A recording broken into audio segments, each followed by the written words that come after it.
नमस्कार दोस्तों, हमारे YouTube चैनल में आपका स्वागत है। आज हम लेकर आए हैं आपके लिए उत्तर प्रदेश जीके जीएस से संबंधित टॉप 50 क्वेश्चन जो आपकी लेखपाल और यूपी होमगार्ड, यूपी कांस्टेबल के लिए बहुत ही महत्वपूर्ण है।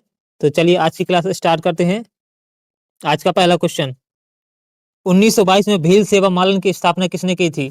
तो 1922 में भील सेवा मालन की स्थापना की थी अमृतलाल विट्ठलदास ठक्कर ने। ऑप्शन बी सही उत्तर हो जाएगा।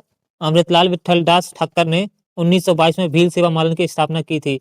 सही विकल्प हो जाएगा ऑप्शन बी। अगला क्वेश्चन, पेशवा ने अंग्रेजों की सहायक गठबंधन को किस संधि के द्वारा स्वीकार किया था? पेशवा ने अंग्रेजों की सहायक गठबंधन को, इसका सही विकल्प हो जाएगा ऑप्शन बी, बसाई की। ऑप्शन बी सही उत्तर हो जाएगा। बसाई की संधि के द्वारा पेशवा ने अंग्रेजों की सहायक गठबंधन को बसाई की संधि द्वारा स्वीकार किया था। ऑप्शन बी सही उत्तर हो जाएगा।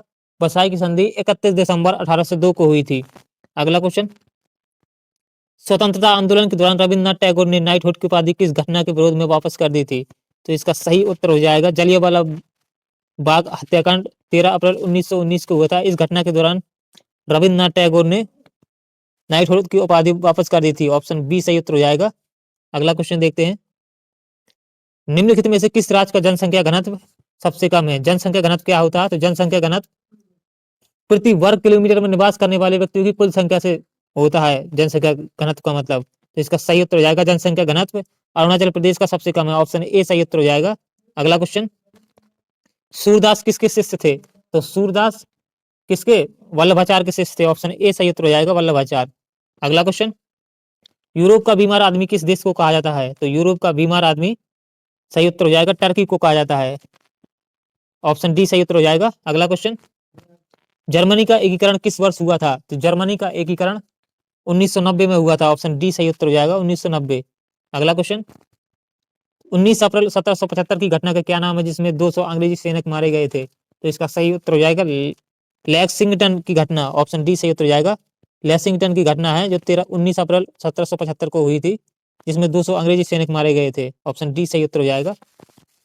अगला क्वेश्चन, ईश्वर ने सब मनुष्यों को समान और स्वतंत्र बनाया है, यह किसने कहा था? तो यह रूसो ने कहा था। ऑप्शन सी सही उत्तर हो जाएगा। रूसो ने कहा था कि ईश्वर ने सब मनुष्यों को एक समान और स्वतंत्र बनाया है। ऑप्शन सी सही उत्तर हो जाएगा। अगला क्वेश्चन, निम्नलिखित में से कौन सी चट्टानें परिवर्तित होकर अलग प्रकार में बन जाती हैं? तो इसका सही उत्तर हो जाएगा मेटामॉर्फिक या कायांतरित चट्टानें। ऑप्शन बी सही उत्तर हो जाएगा। अगला क्वेश्चन, नालंदा विश्वविद्यालय की स्थापना किसने की थी? तो नालंदा विश्वविद्यालय की स्थापना कुमारगुप्त प्रथम ने की थी। ऑप्शन डी सही उत्तर हो जाएगा। कुमारगुप्त प्रथम ने नालंदा विश्वविद्यालय की स्थापना की थी। अगला क्वेश्चन, 1835 में कबायली हमलों का सामना करने के लिए कसेर लेवी की स्थापना की गई थी। वर्तमान में इसे किस नाम से जाना जाता है? यानी कि 1835 में कबायली हमलों का सामना करने के लिए कसेर लेवी की स्थापना की थी, जो वर्तमान में असम राइफल्स के नाम से जाना जाता है। ऑप्शन सी सही उत्तर हो जाएगा, असम राइफल्स। अगला क्वेश्चन, अटल बिहारी वाजपेयी कितनी बार भारत के प्रधानमंत्री बने हैं? तो इसका सही उत्तर हो जाएगा ऑप्शन सी, 3 बार अटल बिहारी वाजपेयी भारत के प्रधानमंत्री बने हैं। ऑप्शन सी सही उत्तर हो जाएगा। अगला क्वेश्चन, सौर वर्ष यानी कि कैलेंडर का विकास किस सभ्यता ने किया था? तो सौर वर्ष यानी कैलेंडर का विकास मिस्र की सभ्यता ने किया था। ऑप्शन सी सही उत्तर हो जाएगा, मिस्र की सभ्यता। अगला क्वेश्चन, डिक्लेरेशन ऑफ इंडिपेंडेंस किसने लिखा था? तो इसका सही उत्तर हो जाएगा ऑप्शन बी सही उत्तर हो जाएगा। थॉमस जेफरसन ने डिक्लेरेशन ऑफ इंडिपेंडेंस लिखा था। ऑप्शन बी सही उत्तर हो जाएगा, थॉमस जेफरसन। अगला क्वेश्चन, कोल्ड वार शब्द का प्रयोग सबसे पहले किसने किया था? तो कोल्ड वार शब्द का सबसे पहले प्रयोग बर्नार्ड बारूच ने किया था। ऑप्शन डी सही उत्तर हो जाएगा। बर्नार्ड बारूच ने कोल्ड वार शब्द का सबसे पहले प्रयोग किया था। ऑप्शन डी सही उत्तर हो जाएगा। अगला क्वेश्चन, किताब उल हिंद की रचना किसने की थी? तो किताब उल हिंद की रचना अल बिरूनी ने की थी। ऑप्शन बी सही उत्तर हो जाएगा, अल बिरूनी। अगला क्वेश्चन, वह जॉर्ज एक चर्च एक रूस नारा किसने दिया था? तो वह जॉर्ज एक चर्च एक रूस नारा अलेक्जेंडर द्वितीय ने दिया था। ऑप्शन सी सही उत्तर हो जाएगा, अलेक्जेंडर द्वितीय। अगला क्वेश्चन, निम्नलिखित राज्यों पर विचार कीजिए, मध्य प्रदेश, महाराष्ट्र, उड़ीसा।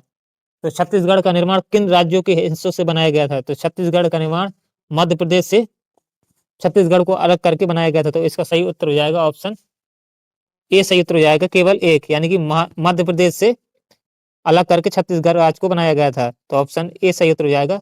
अगला क्वेश्चन, यह वैध है कि क्योंकि मैं ऐसा चाहता हूं, यह किसने कहा था? तो यह वैध है क्योंकि मैं ऐसा चाहता हूं, यह कहा था लुई 14वें ने। यानी कि ऑप्शन बी सही उत्तर हो जाएगा, लूज शोधे में ऑप्शन बी सही उत्तर हो जाएगा।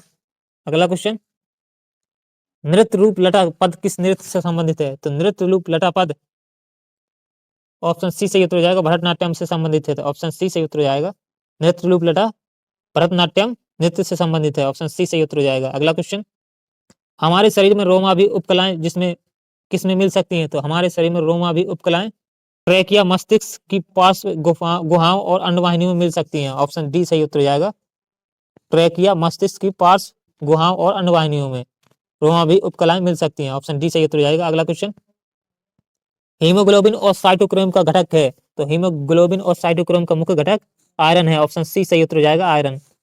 अगला क्वेश्चन, स्त्री में गर्भाधान हो जाए तो कौन से हार्मोन का स्रावन होने लगता है?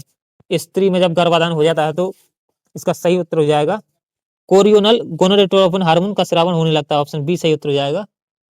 अगला क्वेश्चन, तप्त जल के थैलों में जल का प्रयोग किया जाता है क्योंकि इसकी विशिष्ट ऊष्मा अधिक होती है, इसलिए तप्त जल के थैलों में जल का प्रयोग किया जाता है। ऑप्शन सी सही उत्तर हो जाएगा, क्योंकि इसकी विशिष्ट ऊष्मा अधिक होती है, इसलिए तप्त जल के थैलों में जल का प्रयोग किया जाता है। अगला क्वेश्चन, किसी विशाल झरने की तली में पानी का तापक्रम उसके सबसे ऊपरी भाग की तुलना में अधिक होता है क्योंकि?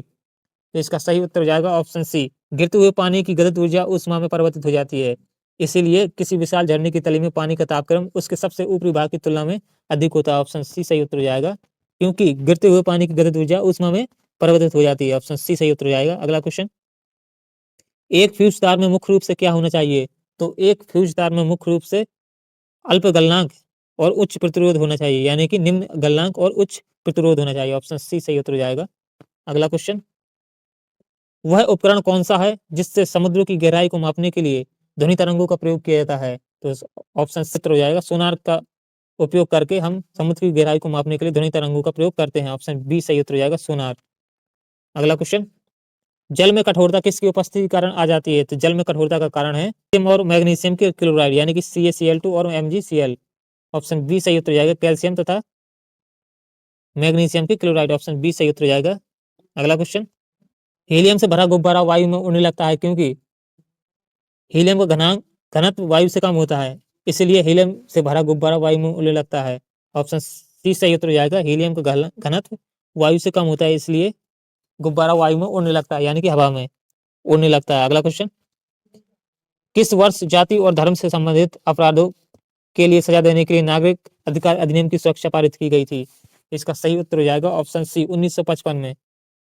1955 में जाति धर्म और से संबंधित अपराधों के लिए सजा देने के लिए नागरिक अधिकार अधिनियम की सुरक्षा का प्रस्ताव पारित किया गया था। ऑप्शन सी सही उत्तर हो जाएगा, 1955 में। अगला क्वेश्चन, जीवाणुओं को पूर्णतः समाप्त करने की क्रिया क्या कहलाती है? तो जीवाणुओं को पूर्णतः समाप्त करने की क्रिया जिसमें सूक्ष्म जीवों में जीवाणु, कीटाणु और विषाणु आ जाते हैं, तो इसका सही उत्तर हो जाएगा निर्जमीकरण, यानी कि स्टेरिलाइजेशन।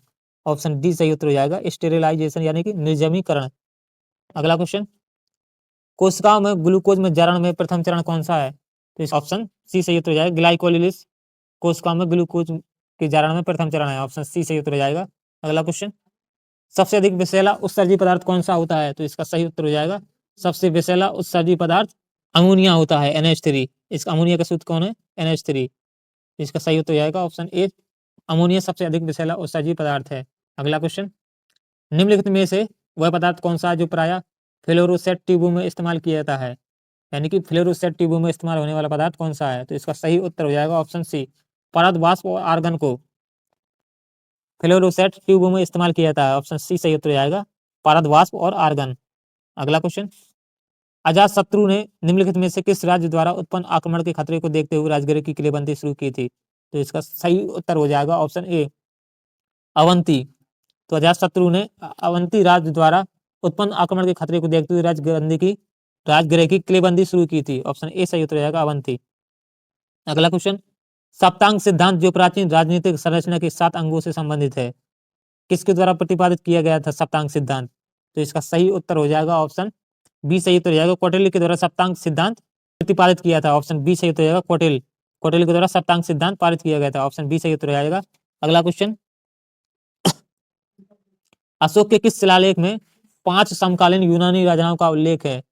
तो किस किस शिलालेख में है? तो इसका सही उत्तर हो जाएगा ऑप्शन डी, मेजर रॉक एडेक्ट 13वें शिलालेख में 5 समकालीन यूनानी राजाओं का उल्लेख है। ऑप्शन डी सही उत्तर हो जाएगा, मेजर रॉक एडेक्ट 13वें शिलालेख में, ऑप्शन डी। अगला क्वेश्चन, मालविका का अग्निमित्र किसने लिखा था? तो मालविका का अग्निमित्र किसकी रचना है? कालिदास की है। ऑप्शन ए सही उत्तर हो जाएगा, कालिदास की रचना है मालविका का अग्निमित्रम। अगला क्वेश्चन, शक शासकों को भारत से किसने पराजित करके बाहर निकाला था? तो शक शासकों को भारत से पराजित करके गौतमीपुत्र सातकर्णी ने निकाला था। ऑप्शन ए सही उत्तर हो जाएगा, गौतमीपुत्र सातकर्णी। ऑप्शन ए सही उत्तर हो जाएगा, गौतमीपुत्र सातकर्णी। अगला क्वेश्चन, कौन सा अशोक शिलालेख धम्म की नीति को विस्तृत करता है? तो कौन सा शिलालेख अशोक की धम्म नीति को विस्तृत करता है? ऑप्शन बी सही उत्तर हो जाएगा, 11वां शिलालेख। ऑप्शन बी सही उत्तर हो जाएगा, 11वां शिलालेख अशोक की धम्म नीति को विस्तृत करता है, यानी कि वर्णन करता है। ऑप्शन बी सही उत्तर हो जाएगा। अगला क्वेश्चन, इलाहाबाद स्तंभ शिलालेख निम्नलिखित में से किसके शासनकाल का विस्तृत विवरण देता है? तो इलाहाबाद स्तंभ शिलालेख किसके शासनकाल का विस्तृत विवरण देता है? तो इसका सही उत्तर हो जाएगा ऑप्शन बी, समुद्रगुप्त का। समुद्रगुप्त का विस्तृत वर्णन देता है इलाहाबाद स्तंभ शिलालेख। ऑप्शन बी सही उत्तर हो जाएगा। अगला क्वेश्चन, मुंतखाब उत तवारीख निम्नलिखित में से किसके द्वारा लिखा गया था? तो मुंतखाब उत तवारीख अब्दुल कादिर बदायूनी के द्वारा लिखा गया था। ऑप्शन बी सही उत्तर हो जाएगा, अब्दुल कादिर बदायूनी के द्वारा मुंतखाब उत तवारीख लिखा गया था। ऑप्शन बी सही उत्तर हो जाएगा। अगला क्वेश्चन, सिंध पर मोहम्मद बिन कासिम के अभियान के उद्धृत कारणों में से एक सिंध की बाबरीज को दंडित करना था। तो दंडित करना था, बाबरीज कौन थे? तो बाबरीज कौन थे? समुद्री लुटेरे थे। ऑप्शन बी सही उत्तर हो जाएगा, बाबरीज समुद्री लुटेरे थे। ऑप्शन बी सही उत्तर हो जाएगा। अगला क्वेश्चन, तुगलक वंश की स्थापना किसने की थी? तो तुगलक वंश की स्थापना गयासुद्दीन तुगलक ने की थी। ऑप्शन बी सही उत्तर हो जाएगा, गयासुद्दीन तुगलक ने तुगलक वंश की स्थापना की थी। अगला क्वेश्चन, निम्नलिखित में से किस राजा के शासनकाल में तराफदारों को राजस्व एकत्रित करने और सेना की कमान संभालने, अपने प्रांतों में नागरिक और सैन्य नियुक्तियां करने के लिए प्रतिनियुक्त किया गया था? तो ऑप्शन डी सही उत्तर हो जाएगा, मोहम्मद शाह प्रथम के शासनकाल में राजस्व एकत्रित करने, सेना की कमान संभालने और अपने प्रांतों में नागरिक और सैन्य नियुक्तियां करने के लिए नियुक्त किया गया था मोहम्मद शाह प्रथम के शासनकाल में। ऑप्शन डी सही उत्तर हो जाएगा। अगला क्वेश्चन, निम्नलिखित में से कौन सा स्मारक सबसे पुराना है? तो कौन सा स्मारक सबसे पुराना है? तो इसका सही विकल्प हो जाएगा ऑप्शन डी सही विकल्प हो जाएगा, अजंता की गुफाएं सबसे पुरानी है। अगला क्वेश्चन, कन्नौज का युद्ध कब लड़ा गया था? तो कन्नौज का युद्ध 1540 ईस्वी में लड़ा गया था। ऑप्शन सी सही उत्तर हो जाएगा। अगला क्वेश्चन, भारत में निम्नलिखित में से किस यूरोपीय शक्ति के बीच रिस्विक की संधि पर हस्ताक्षर किए गए थे? तो इसका सही उत्तर हो जाएगा ऑप्शन सी, डच और फ्रेंच यूरोपीय शक्तियों के बीच रिस्विक की संधि पर हस्ताक्षर किए गए थे। ऑप्शन सी सही उत्तर हो जाएगा, डच और फ्रेंच के बीच। अगला क्वेश्चन, भारत के निम्नलिखित में से किन रियासतों को सलामी न देने वाले राज्य के तहत वर्गीकृत किया गया है? तो इसका सही उत्तर हो जाएगा ऑप्शन सी सही उत्तर हो जाएगा, यानी कि 1, 3 और 4 बोधराज, नसवाड़ी और अठगढ़ रियासतों को सलामी न देने वाले राज्यों के तहत वर्गीकृत किया गया था। इसका सही उत्तर हो जाएगा ऑप्शन सी, 1, 3 और 4। आज के सभी प्रश्न समाप्त हुए। अगर हमारा वीडियो पसंद आया तो लाइक करें और चैनल को सब्सक्राइब करें। मिलते हैं अगले वीडियो में।